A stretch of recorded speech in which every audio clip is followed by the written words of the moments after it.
Rainbow After the Storm by Miles Prower 06. Chapter 1. Revelations and Love. Applejack sat alone in the waiting room of Ponyville Urgent Care. The tile floor felt ice cold against her hooves. With every passing second, every pounding beat of her heart, she felt like she was getting jabbed with needles. How long had she been sitting here? 15 minutes? An hour? 2 hours? It was impossible to tell. It felt like she'd been here forever. She longed to be on the other side of those doors. She wanted to be with Rainbow. Her heart longed to be with the Pegasus, to hold her and tell her that everything was going to be okay, that nothing else was going to hurt her as long as she was there. From now on, she would protect her love with every ounce of her being. The doors to the emergency room slowly opened. A doctor approached Applejack, the expression on his face grim. "Oh, Equestria. No. Please, no." Applejack pleaded within herself. Claws began to dig and bite at her chest. "I'm so sorry, Applejack. I'm afraid she didn't make it."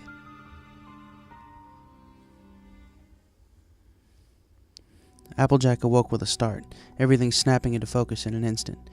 She was actually surprised she managed to fall asleep there for a few moments. So far tonight, she'd been finding sleep exceptionally difficult, laying next to a sleeping, emotionally disturbed Rainbow in the guest room of the farmhouse. It had been a little over 2 hours since Luna had departed, so unable to sleep, AJ merely kept her friend and lover company. She spent the time reflecting on what they had shared earlier that night. They had confessed their deep feelings for each other. Applejack had kept them in secret longer than Rainbow, but in her life-changing experience and time of healing on the farm, Rainbow finally opened up to the workhorse, in the form of an abrupt kiss out by the lake. "I wonder," Applejack thought to herself, "if she hadn't done that, would I have ever told her how I really feel?"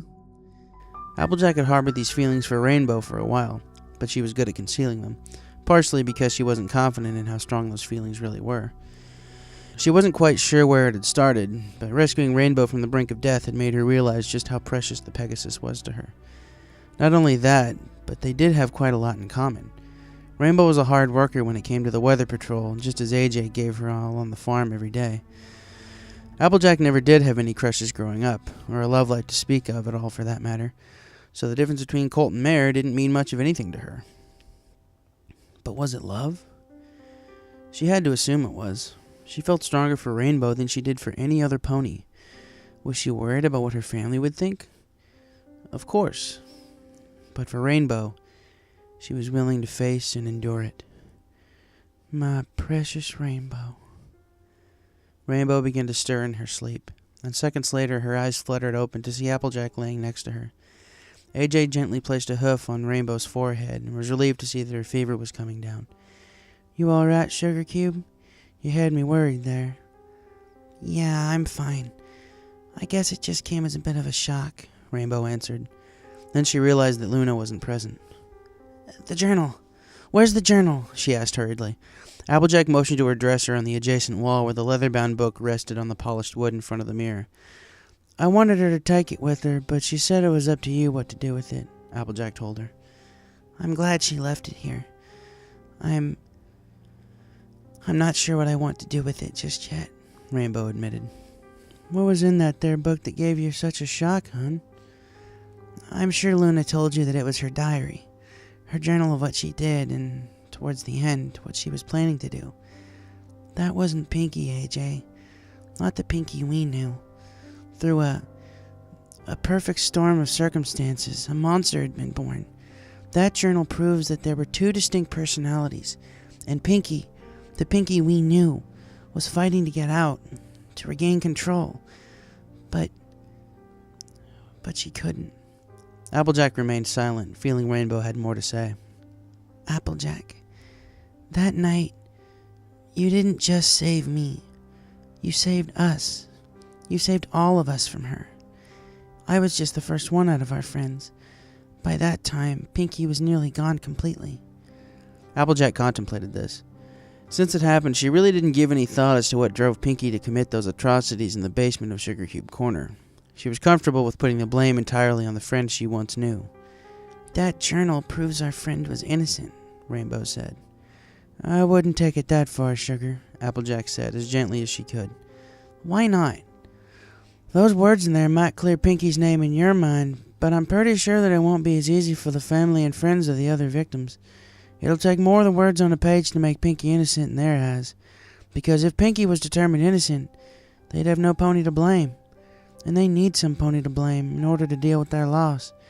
I'm sorry to have to be the one to tell you that, Rainbow, but that's the way it has to be. Rainbow accepted this. None of Pinky's other victims had been particularly close to her. I'm sorry, too. For what, Rainbow? For reading that tonight. I guess I ruined our very first night together, Rainbow answered sorrowfully. Rainbow, you didn't ruin a thing, and I don't want you to fret over what you're going to do with that book. I don't want you to think about it right now. Because right now, Applejack began, climbing on top of Rainbow, I want to return the favor. What followed was one of the most blissful nights Rainbow had ever experienced. Without a word, Applejack and Rainbow slid under the covers and snuggled together, wrapping their legs around the other. Yes, Applejack concluded. This is love. Applejack, Rainbow whispered, finally having caught her breath. Yeah, Sugar Cube? The second night I was here, when the fillies saw what happened to me, you said you'd give up everything to make me whole again. What about it? I just want you to know, that's not necessary. Rainbow nuzzled her lover's face and gave her a slow, affectionate lick on the cheek. Because I am whole, right here, right now, with you. Applejack snuggled in closer to Rainbow, taking in the sweet, rainy scent of her coat, as the Cyan pony continued to give her affectionate licks to her face. Rainbow, what are we going to tell our friends? Dash didn't reply to that immediately, giving it some thought and came up empty-hoofed. I don't know. I'm afraid of what they'll think of us. They're our friends, Rainbow. I'm sure they'll understand. I hope. I got sick and tired of being called a filly fooler back in flight school. I'd rather not have that happen again. Rainbow, our friends would never do that to us. Not only that, I don't want to be dishonest to them either. And I don't think it'll be good for our relationship if we hide it. Applejack was right about that. No pony was going to benefit if they tried to hide their newfound love from their friends. Eventually, word was going to get out, and both of them preferred it that it be on their terms. But how to tell them? Tell you what, hon. Let's not fret over it and just sleep on it for tonight, Applejack concluded. Rainbow accepted that and melted deeper into AJ, giving out a satisfied sigh and closing her eyes, letting the dream world take her for the remainder of the night. Ponyville Urgent Care. 1 month ago. The unicorn Nurse Goodwill and the earth pony Dr. Wellhoof finished their inventory for the night, making sure all the instruments were accounted for and in their correct place. Nights at the care center were usually quiet. During the day, there were always fillies coming in with scrapes and bruises and the occasional occupation-related injury. But the night shift was always quiet, and mind-numbingly boring as well. But that peace, that boredom, was shattered as the sound of the front door slamming open emanated through the closed doors of the emergency room. Help! Some pony, please help! A voice with a southern accent pleaded. The Ponyville community was somewhat mixed, but the doctor was certain that was Applejack's voice, the co-owner of Sweet Apple Acres. What was she doing in town this time of night? Nurse Goodwill and Dr. Wellhoof were on their hooves as the commotion out in the lobby increased. Within moments, they heard the wheels of an approaching gurney, and sure enough, 2 orderlies came rushing through the door. Oh, by Celestia's mane, the nurse gasped. On the gurney was a Cyan pony, mangled and bloody. At first, Dr. Wellhoof thought it was an earth pony, but then he saw the wooden bucket on the bottom of the gurney, and the contents within. Matching wings and 2 pieces of fur and skin. Then her rainbow mane and tail confirmed her identity to the emergency room staff. Wellhoof snapped out of the shock. Questions and answers always were second to saving a life. He and Nurse Goodwill got the Pegasus onto the operating table while the orderlies wheeled in monitoring equipment. Blood had started to trickle from her mouth. Wellhoof checked her eyes and discovered that the poor Pegasus was currently in shock. Nurse Goodwill took a quick blood sample while Wellhoof quickly got the heart monitor wires attached to her chest, and the orderlies got wires on her forehead to a brainwave monitor and got an oxygen mask over her muzzle. Turning the monitors on, his eyes filled with determination.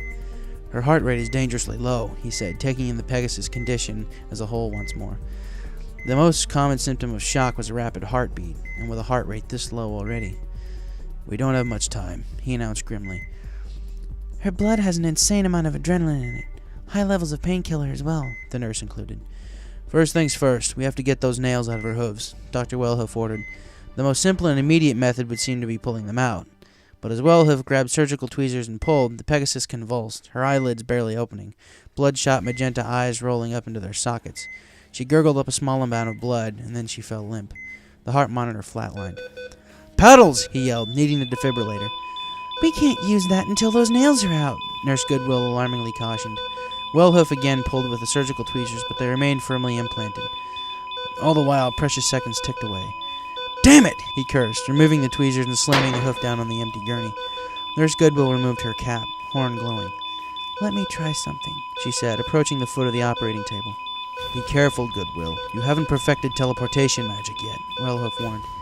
"If this doesn't work, she's dead," the unicorn nurse replied, then closed her eyes and focused. The glowing of her horn intensified, and the doctor stood ready with the paddles. In a single flash of light, the nails disappeared, and the nurse stumbled from the expended energy. "Now," she said.